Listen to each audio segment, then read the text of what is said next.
Hey guys, Lady Lee here. Just wanted to show you what I've been up to in the garden for the past couple of weeks. Last year, if you saw the videos, we set up a whole big garden, and it was all set up to work and pretty much be depending on the tractor. And honestly, I didn't really like it much.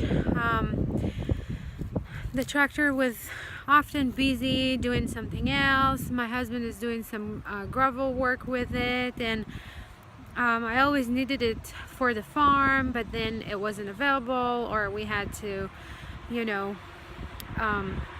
attach new equipment and then disconnect it and then attach something else, and it was just really hard actually. Instead of saving us time, it was just more work. So next year it's gonna be just me over here at the farm. So I was thinking I am going to shrink this garden considerably, probably to 1/3 of what we've done last year. It's still gonna be pretty big, so I think it's gonna be enough for me and the kids. And we came across a very nice guy that has a tree service, and he agreed to dump all his wood chips on the farm here. He actually lives right, down the street from us.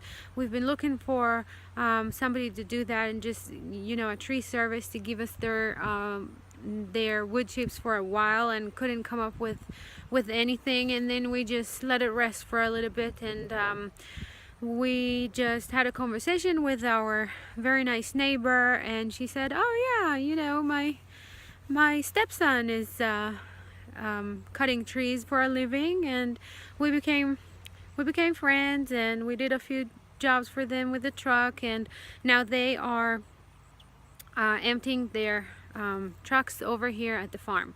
So let me show you how it looks, and then we'll be back to the garden. So you can see they just drop all of their wood chips over here. Some of it is mixed with a bunch of stuff that I'll have to sort.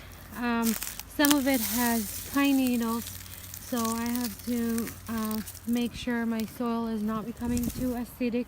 But most of it is really good organic mulch.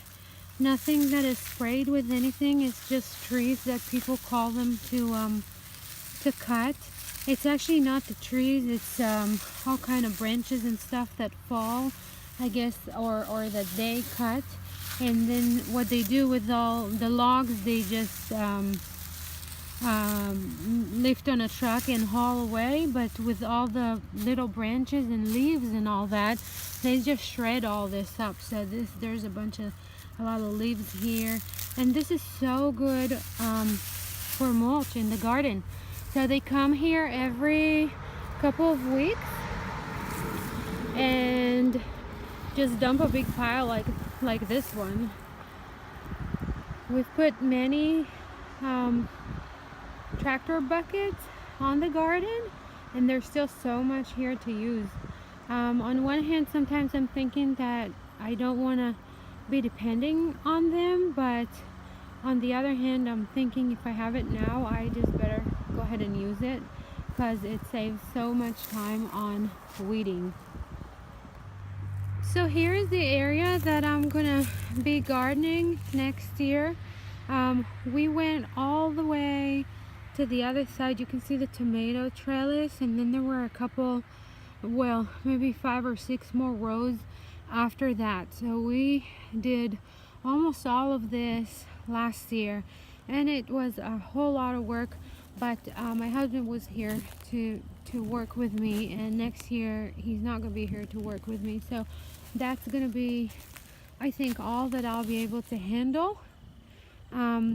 We already put mulch. This is about 200 feet from the beginning there all the way to where I'm standing, and we do use the tractor to bring the mulch here and then just spread it around.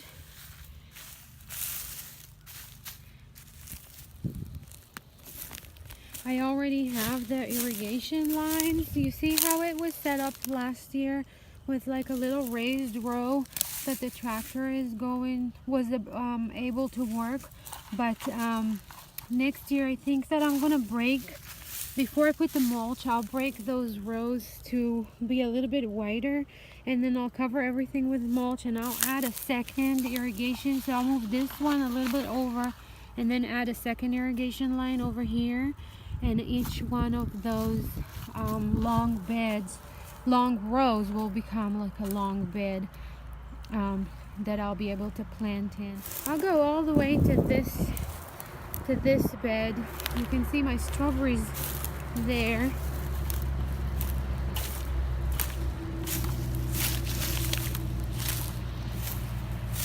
So hasn't been too cold here yet, so they're doing pretty good, and they'll come back. I planted them last spring, so they'll be back in the spring, hopefully with a lot of strawberries for us to eat. So then I'll clean all the way to the end of that and cover everything with mulch.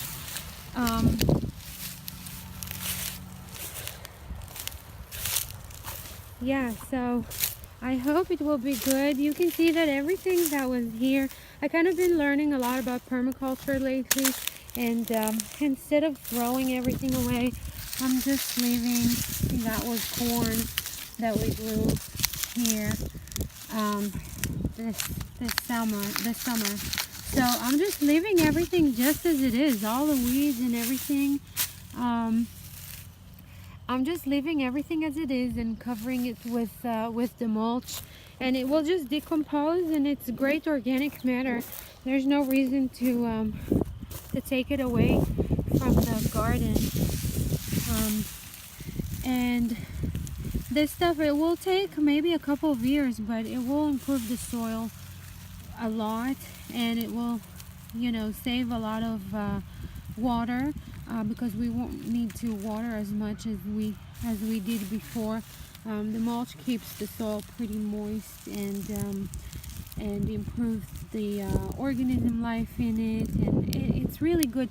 The only thing that you need to make sure is that in the first couple of years, if you use wood mulch, you add nitrogen, like blood meal or something like that, when you plant, because it does suck the nitrogen from the soil until a good amount of it is decomposed and going back and turning into being soil. It does take a lot of nitrogen from the soil, so you have to make sure you add it. Here I just had a couple of straw bales still at home, so I just spread it, and then I'll put the wood chips right over it. So pretty much whatever you have, leaves, straw, you can use. And then what I'll do is pretty much I'm gonna plant right into it. I'm not sure if that's how the book says to do it, but that's how I'm gonna do it. Just dig me a trench and plant right into the wood chips, because it's pretty deep. I mean, we put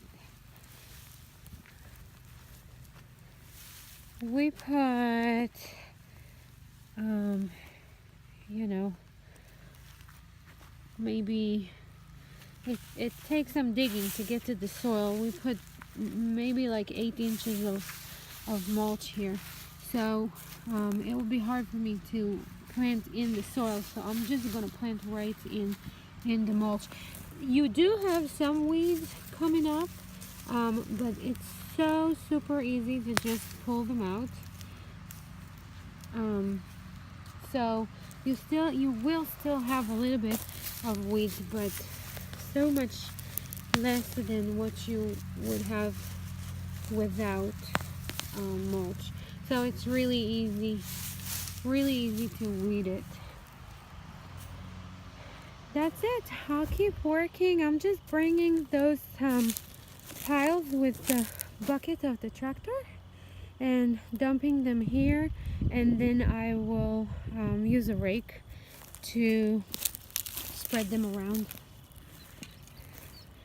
Then I'll have to build another trellis, which this trellis is in my other videos, so you can take a look at that. But it's super easy to build. It just takes a few minutes.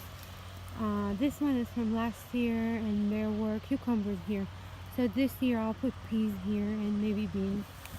And the watering system is already done. I'll do a video on that some other time.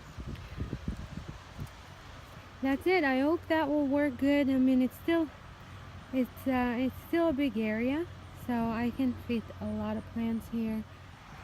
A couple of tips that I have for you guys if you want to go ahead and do one of those back to Eden garden where the soil is covered with mulch, with wood chips, or you can really use anything else. You can use dry leaves, you can use straw.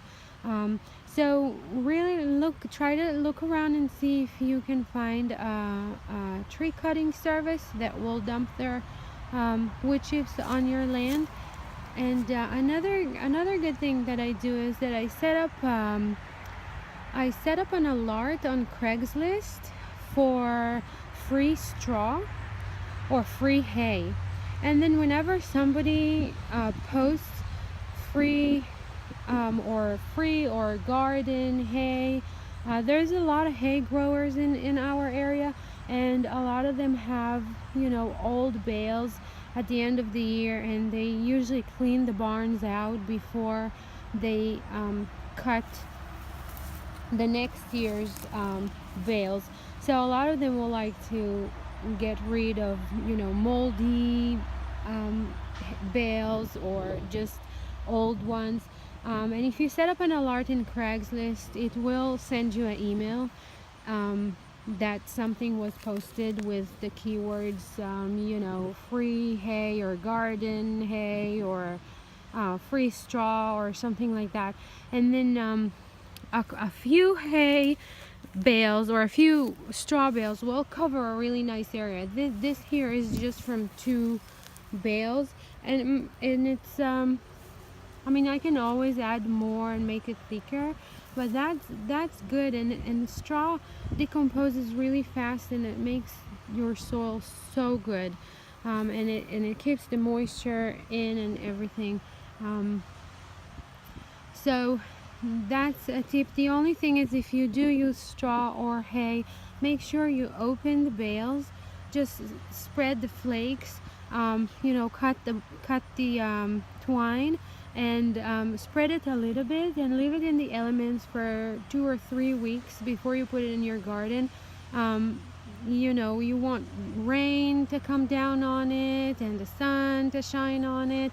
So if there are any wheat seeds in the bale, they will germinate, and you'll be able to just pull the cluster of, you'll see little cluster of greens, and you'll be able to just pull it and not put it in your garden, because once you have the wheat germinates in your garden, it is a pain to get it out. So just make sure you do that and spread the hay a little bit. Just open the bale and then leave it in the element for 2 to 3 weeks. And if it's not raining, then water it. Make the hay wet and water it, and let those seeds germinate so you can fish them out. Alright, so that was about an hour and a half of work with the tractor to bring all those piles of mulch to this garden area. Lots of back and forth, back and forth, back and forth, but it's here, and now I'm going to take the rake and start spreading it. That's it. I'll see you next time.